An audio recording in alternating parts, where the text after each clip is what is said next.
ইয়াত একত্ৰিত হৈছোঁ যাতে অমিত শ্বাহ ডাঙৰীয়াই পদত্যাগ কৰক। তেখেতৰ পদত্যাগৰ দাবী আমি জনাইছোঁ।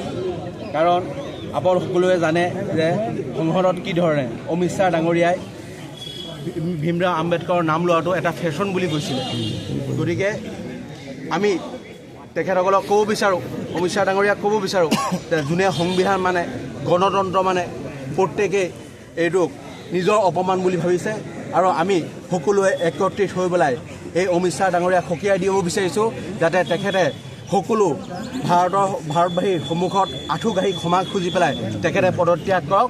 তাৰ বাবে আমি আজি DC অফিচৰ সন্মুখত আহি পেলাই প্ৰতিবাদ সাব্যস্ত কৰিছোঁ আৰু তেখেতক জনাব বিচাৰিছোঁ যে যেতিয়ালৈকে তেখেতে পদত্যাগ নকৰে তেতিয়ালৈকে আমাৰ এই প্ৰতিবাদ আগুৱাই থাকিব আৰু ভৱিষ্যতে আৰু বাঢ়িহে যাব।